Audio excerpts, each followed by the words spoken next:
Good day, everyone. Welcome to today's version of our state of compliance conversation with our clients and friends. Bet you can't guess what we're talking about this week, right, Reagan? Right. I wasn't on last week's. Reagan and Amanda helped those of you that were with us last week think through some of the COBRA issues. And I don't remember exactly how you said it, Reagan, but when you got done with last week's conversation, you said there were just a couple questions that came through. Yeah, I think we did end up wrapping up our planned content a little earlier. And so we did have time to take quite a few of your questions, and they were just coming in faster than we could help. So as promised, we decided to leave a majority of this week's conversation to be a little bit more open and to take your comments and questions and hopefully be able to address more of those. And lots of you come every week. You know, we've got too many people on the call to open up the audio. That would just create a bit of a circus. So you got the questions box. You can send comments in. We both are watching the questions come through on our screens here. And so we'll use that as the way we're going to have a conversation. Just a couple quick things before we open it up to questions. We have just a couple things to share. And the first is, I think that, I don't know about you, Reagan, but I'm really surprised that we don't have more guidance already. It's already the 21st today? Right. Notices have been out for over a week. I would have expected at least something pointing us back to stuff from back in 2009 that was relevant. And so it's really frustrating, I know, for all of you as you're trying to answer your clients' questions, you're coming to us and we have to say, well, this is what the statute says. This is what we can interpret from that. Here's what the rules said way back in 2009 when we had the COBRA subsidy then, because we know a lot of it's going to be the same, but it's been crickets from the regulators since the law was passed. And I know that's frustrating for all of you, and it is for us too. We didn't say this, we were going to talk about this, Reagan, but I mean, you and I just before we got on board here said,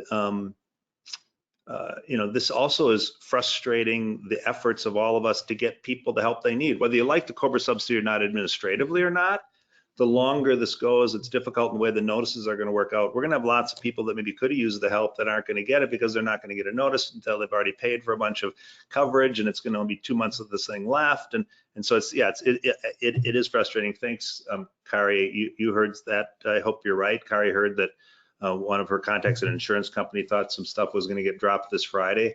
I stopped saying that because I said I thought something was going to get dropped the last 2 Fridays, and I've been wrong twice in a row. So I'm not going to say that again this week because I don't want to be wrong 3 times in a row. So that means we'll probably get stuff this Friday, right? So what I wanted to start with though is you know, Reagan and Amanda talked to y'all about, you know, notices last week a bit with the model notices out. I'm going to take a little different approach to this, and Reagan, I'd love you to add some comments of stuff that we're talking about with your clients.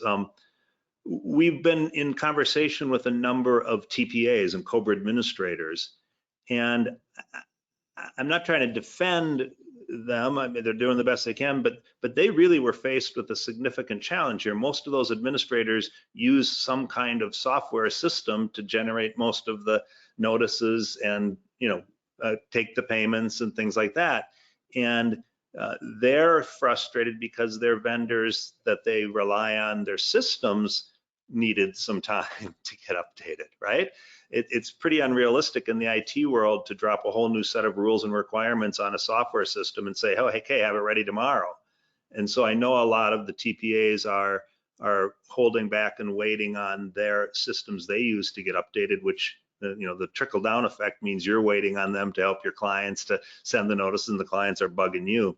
I wanted to take a quick poll before we started. I'm interested in seeing this, if you can help us sort out what's going out kind of out on the street.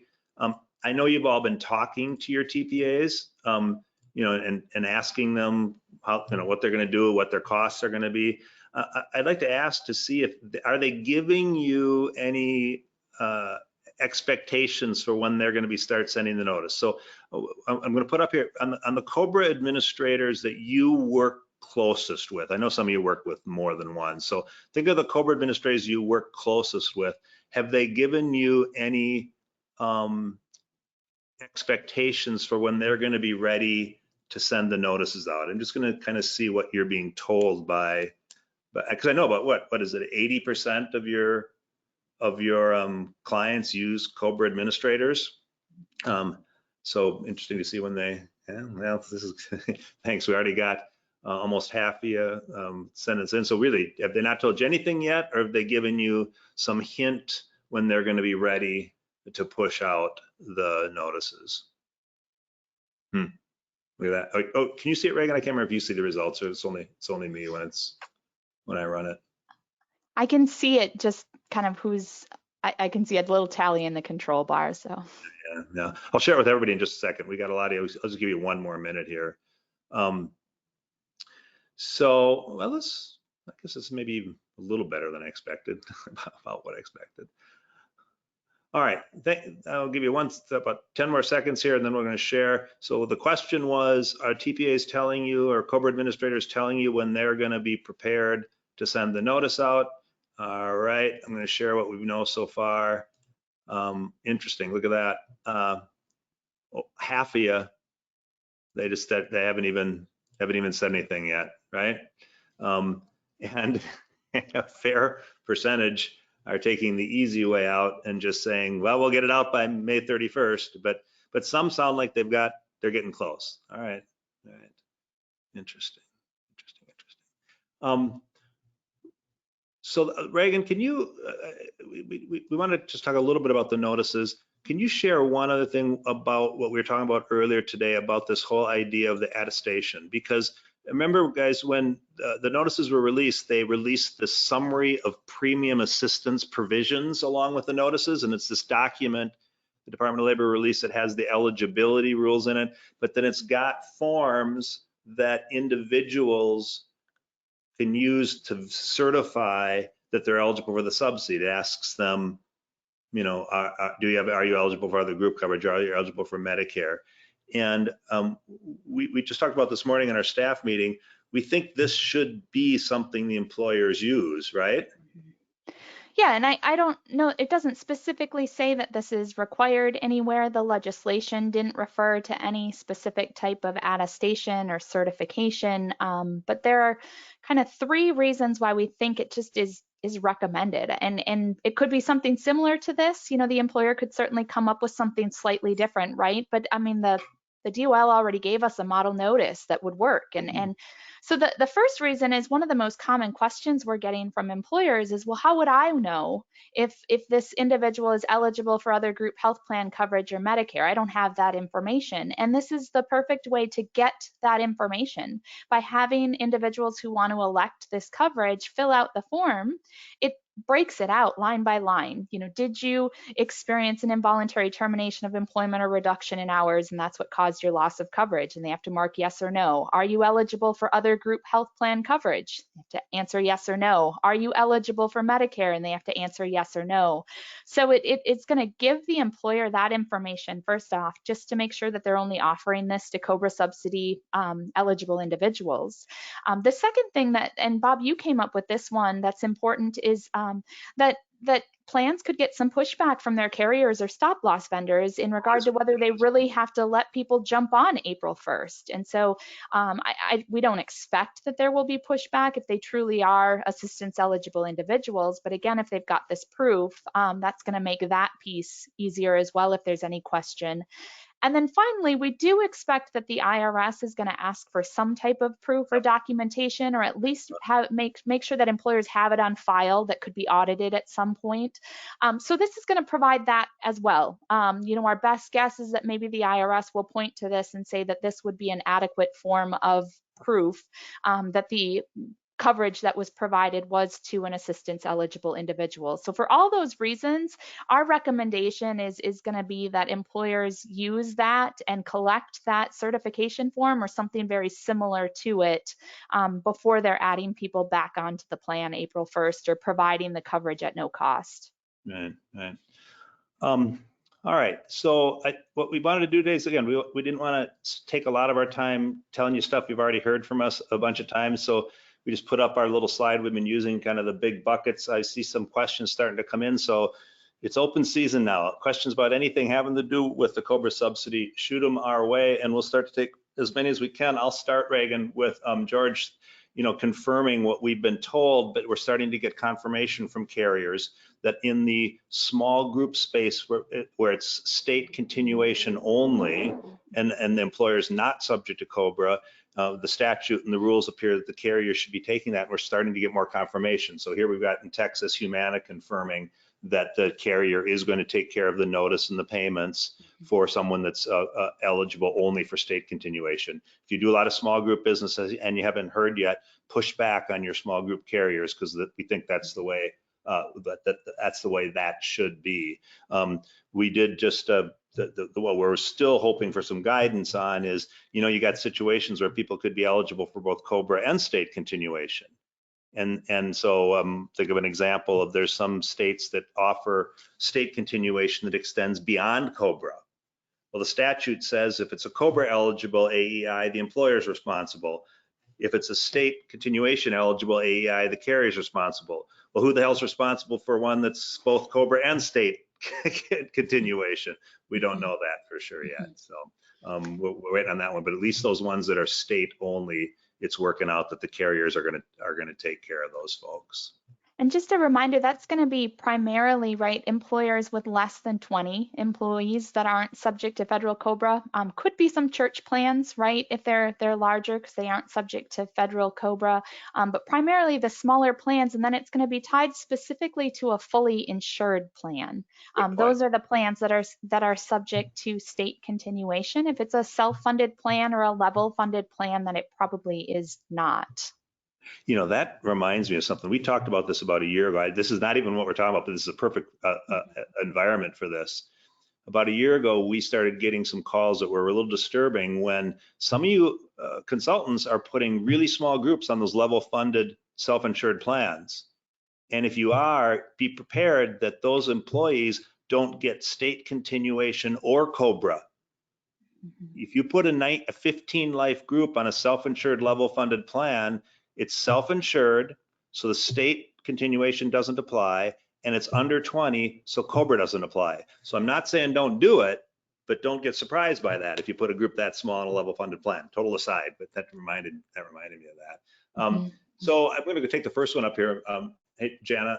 So a spouse can be AEI eligible if the former employee goes on Medicare. Think about it working this way. Employee is terminated from coverage, involuntary termination.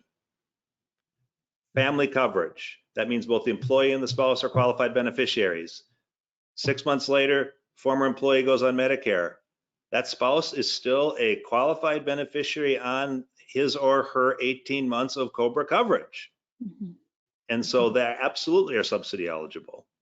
Okay, so remember, when somebody has family coverage, when they have a COBRA event, employee, spouse, and dependents are all eligible for the coverage. Well, and they all have those independent rights, right? They all have an independent right to elect COBRA, and in this particular scenario, they'd have independent rights to take advantage of this COBRA subsidy. So each one, you have to go through and look at, are they, and again, it's not enrolled. Merely being eligible is enough. If they are eligible for other group health plan coverage or Medicare, then they can't take advantage of this COBRA subsidy. But that's going to be that they'll ask that question on an individual basis rather than, if one family member is eligible, that doesn't affect the other family members. Right. Oh my, I'm gonna go ahead and look at a couple. I'm gonna take this FMLA one while you grab a couple more. Or is that one you were gonna take? Nope, go ahead. Eva, this is an interesting one because the question is, if the employee's out on FMLA and the employer is trying to reach them and they haven't responded or they're not responding, could this be seen as a termination? This is kind of a pre-COBRA subsidy question. I'll tell you what I think about this one. When somebody goes out on FMLA, you better be really careful to think about terminating them while they're on their FMLA. There should have been some communication that went to that employee about what the rules are about the health insurance and all that kind of stuff. But just having a hard time getting a hold of them while they're on FMLA, terminating their employment, you better have a good employment law counsel. I'd be very, very careful about that. And as you all know, the health insurance doesn't terminate until their FMLA is terminated, right? Until it's expired, till the end of the 12 weeks. But in this case, I think the question is either that, okay, you clarified this. Once their 12 weeks is up, then it is no more health insurance. It's a COBRA event, right? It's a COBRA event. If you're terminating their employment, it's a COBRA event for termination of employment. If you're not terminating their employment, it's still a COBRA event because it's a reduction in hours. So at the end of FMLA, it's a COBRA event either way. And I would think, yes, if somebody is not coming back to work and they're being terminated for cause because they won't show up at work, then it's subsidy eligible because, again, it's either involuntary termination or it's end of FMLA and you haven't terminated their employment. So I think that person is eligible for the subsidy either way. We are getting that question quite often. If they're unable to return, maybe the injury is continuing or the disability is continuing, or maybe they're just not providing information, whatever it might be. I think that's going to be in that kind of gray area. And if the employee is not coming forward and saying specifically, I think it would be a little bit different. For example, if they're out on maternity leave, right, and they make a decision that long term they don't want to come back to work, they're maybe going to be a stay-home parent or whatever that might be, and we know that happens sometimes. I think in that case, you might be able to call that a voluntary termination of employment.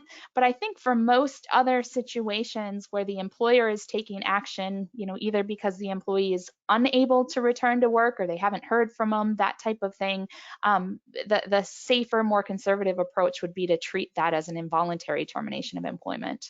And I remember back in 2009, they said if you're terminating someone's employment because they're not able to return to work due to a medical or disability, that's an involuntary termination. So right.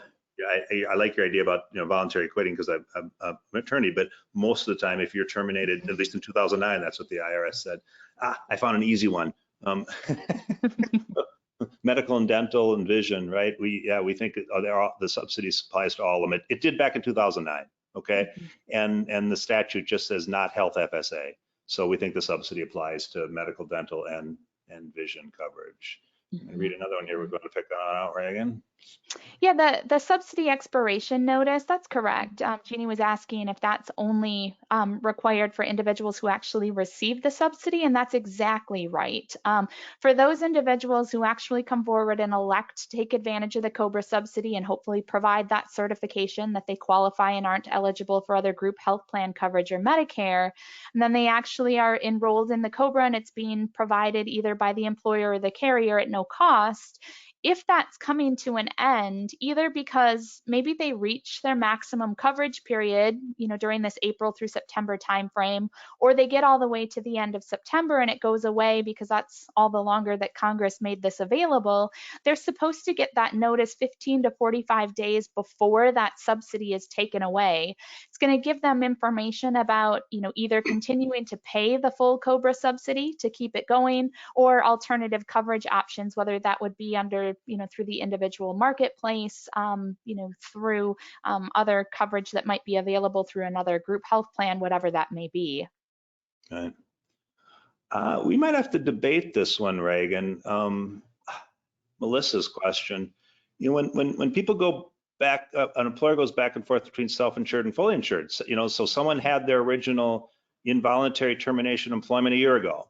And the employer is switched, let's say, and I'm going to, Melissa, you can give both examples, but I'm going to say an employer went from self-insured to fully insured, okay? And someone had a termination a year ago. The way COBRA normally works is if you have a COBRA continuee and they've elected COBRA and you switch your plan, you've got to bring that COBRA person along with you to the new plan, right? That's just COBRA 101. This is a really good question now, though. That self-insured plan doesn't exist anymore. It's gone. If I've got to go back and give this person a re-enrollment right, second enrollment chance now, is my carrier going to let me enroll them April 1st on the new fully insured plan? I think they have to. I mean, I think the employer is required to offer COBRA to that person if they're an AEI from a year ago, even though their plan's different. But that's going to be an interesting conversation, isn't it? And I wonder if the question is partially around timeframes too, because for example, let's say it's a smaller employer. They were subject to COBRA and they got 18 months originally, and now they switched to fully insured and they're subject to state continuation, which might be shorter. For example, what if it's a 6-month maximum coverage period? Typically what happens under the federal COBRA rules, at least, is that whatever they were offered at the time that that qualifying event was triggered and the loss of coverage, if federal COBRA rules applied at that time and they were offered coverage for up to 18 months, that would continue to apply. They'd have to kind of honor that, through the whole 18 months. So I don't know that that's going to happen very often, that they're moving, between from small to large or between self-funded and fully insured. But you should base it off of what rules were in place when they had their loss of coverage triggered by that qualifying event. Yeah, boy, I'm going to keep my answers short from now on because questions are really good and they're coming in fast and furious. I like this one. So, Alicia, the concern here is if someone goes off the individual health insurance and takes a COBRA subsidy, will they be able to get back on the individual health insurance at the end of September when the subsidy ends? It's a great question, and it's not clear. Currently, the federal government has a open enrollment period that's going through August. That was announced before the COBRA subsidy was passed. Individual health insurance rules allow if an employer payment ends towards someone's COBRA, they can get on individual coverage as a special enrollment. It is not clear whether they can get on individual coverage when the subsidy ends. But you heard it here first, guys. I'm going to give you a 99.9999% chance that they will make sure that happens. There's no way they're not going to extend the open enrollment period to the end of October and have some people that went off not be able to get on their individual insurance. It hasn't happened yet, but you heard it here first. I expect the government will do that and people will be able to go back and special enroll at the end of September.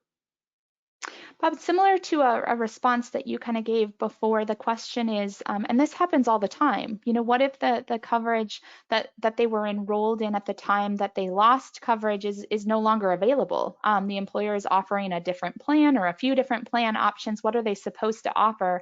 And just like what would normally happen under COBRA rules, they're either offering coverage under the plan that replaced what was in place or giving an option. If they offer a few different options, it's probably okay just to allow them to choose from the options that are now available.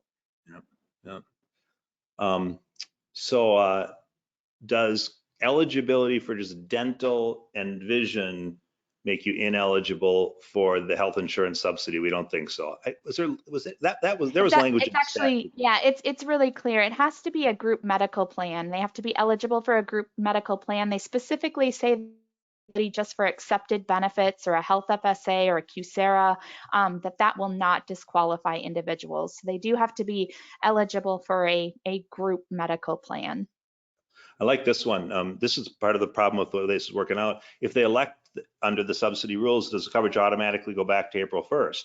Well, it's free. So, I mean, as an individual, you would assume you'd want it to go back to April 1st. But Reagan, you were the first one to point out this problem. I mean, if somebody's already paid their April and May, individual health insurance premiums, and just wants to start June 1st, can it? And I guess I don't know why you couldn't start it just June 1st if the participant wanted. But at the same time, if I were a participant, I would want it to go back to April 1st, even if I've paid for my other insurance for April and May, because now you'd have two plans and you might have a coordination of benefits situation where maybe one plan would cover a little something that the other wouldn't. So I don't know. Or potentially lose the subsidy, right? Oh, yeah. Mm-hmm. What if I'd subsidized coverage April and May? I don't want it to go back to June 1st. I knew you'd come up with a good reason for that, Reagan. Thank you. So there's a tough one. So I think there'll be times if I got subsidized coverage for a couple months, I don't want it to go back to April 1st because that's going to ruin my subsidy. I might have to pay it back. Mm-hmm. So people will want to start June 1st in that case, or July 1st, or whatever. Again, in those cases, I don't see why you wouldn't, right? The carrier and you, there's no hurt on you starting at June or July instead of April 1st. But if they want it, it has to be available to them beginning April 1st. That's very clear. So Char, the attestation form I was talking about was actually part of the documents that were released by the Department of Labor last week. When you go to the document, I can't remember what it's called, I'll put it back here. When you go to the Department of Labor's website that has the model documents, you look for the document called Summary of COBRA Premium Assistance Provisions. There's 4 documents on there. Attached to that document were the forms that showed what the Department of Labor put together for an employee certification. Yeah, I think the first page or two, right, goes through and clarifies. It just really clearly states who's eligible for it. And then the next part is that certification form that can be filled out. Eva, interesting. You just pointed out, and I should have been clear. I did know that. When someone is paid for their individual health insurance policy, they can't, thank you for pointing that out, Eva, they can't retroactively terminate it. They can't retroactively terminate and get their money back or something. Mm-hmm. Reagan's point, though, was what if I was getting cheap subsidized individual coverage for April and May? If you make me covered by the COBRA plan beginning April 1st, that makes me ineligible for that federal subsidy April and May. And under the rules currently, you might have to repay the subsidy that you already got. Now, those are complicated rules about when repayment is required and when it isn't. But that's the concern we had. But you're right, you can't retroactive terminate individual coverage. Right. CMS clarified that in their meeting as well, that they only will allow them to terminate it on a prospective basis. You got to address Jenny's question. So Jenny, if what it sounded like we said is you should be give people the subsidy if you're not worried about it, or if you're not sure about it, I don't. That's not exactly what we're saying. We should, I think, sending the notices out broadly if you're not sure about involuntary termination is a good idea. But I think what Reagan was trying to say was one of the reasons to get people to attest that they're eligible is we don't want to be putting ineligible people back on the plan because of the potential for the tax credit. And as you said, Reagan, what if a carrier says, or the stop loss carrier says, you put an ineligible person on the plan? That's dangerous. So you have to be careful. I agree with you. You have to be careful putting people on the plan. And I think that's the best reason. That's probably even more important than a tax credit, right? I think where it's hard is there are going to be some situations where it's gray, where it's involuntary versus voluntary termination of employment. And in those situations where it truly is kind of hard to tell and the employer had any part in that decision making, it wasn't truly a one-sided employee decision to walk away from the job. I think in those situations, the employer is better off assuming that it's an involuntary termination of employment. Let's see. Hey, Laura, I like your question. I don't think I'm going to worry too much about the COBRA premiums changing during the subsidy when you send the notices out talking about what the current premium is, because remember, it's going to be free to them no matter what your new premium is. So even when your COBRA premiums with your carrier change or changes your annual COBRA premiums, it's not going to affect somebody on the subsidy because theirs is going from 0 to 0. What that would change is what you're applying for under the payroll tax credit to get your money back. You might be applying for a different amount after those premiums change. All right, Reagan, I'm going to look for one more. Why don't you take a couple more? We just got a couple minutes left here, and we took a lot. We couldn't get to everybody's. Right, on the notices that are going out, obviously for new qualifying beneficiaries, and we've got it here on the slide that's up there, they're going to get a different election notice, right? But they were already being sent an election notice, so that it's just going to be replaced. For those existing qualified beneficiaries, you're not sending it out to everybody who was terminated or who was involuntarily terminated or had a reduction in hours. They had to have been covered at the time that occurred, and they triggered either a federal COBRA or a state continuation right. The federal COBRA is the one the employers have to worry about, right? So they triggered that continuation right because of an involuntary termination of employment or reduction in hours, and they're now still in their maximum coverage period. Those are the individuals who need to get that second notice that's listed there. Yep. Terry, thanks so much. Yeah, she's pointing out how the repayment works. If you're ineligible for a subsidy and you got a subsidy on the exchange, you end up having to repay that, whatever you're ineligible for, when you file your taxes. Thank you. All right, I'll take the last one. And the nice thing about this, when we get to the last one, is here, when we're talking to our clients, you know where to find us. If we didn't get to yours today, questions@benefitcomply.com. That's what you hired us for. You know, please send it in if you need more help about this. As you can imagine, our question box is exploding the last few weeks, but we've been keeping up. I tip my hat to Reagan and Amanda, who answer so many of the questions. They've been turning them around really, really remarkably fast. So I'm sorry if we didn't get to everybody's in today's meeting, but send them in through questions if we can. Last question I'll take: subsidy expiration notice. I think, and can you tell me if I'm right, Reagan? That would only have to go out to someone who ends up collecting the subsidy. We got a lot of AEIs that we're going to send notices to, offering like second chance enrollments and stuff. But the only people that are going to get the expiration notice are ones that actually get enrolled and are getting the subsidy, because the point of that notice is to say, hey, your subsidy is ending. You might have to start paying. Mm-hmm. Right? All right, give me 30 seconds before you all leave. If you need help with HIPAA privacy and security, a lot of you are new to us as clients. Easy to find. We've got some really good solutions, a web-based HIPAA solution and a full-time HIPAA consultant that can handle the toughest HIPAA compliance projects you've got. It's all at benefitcomply.com/HIPAA. We'd love to help you if you need help in that area. I just wanted to talk about something other than COBRA for a couple seconds, right? All right. Thank you, Reagan, for your expertise and help. And thanks, everybody, for joining us. We'll see you next week. Maybe we'll have some guidance to talk about. I don't know. Right. Take care. Bye.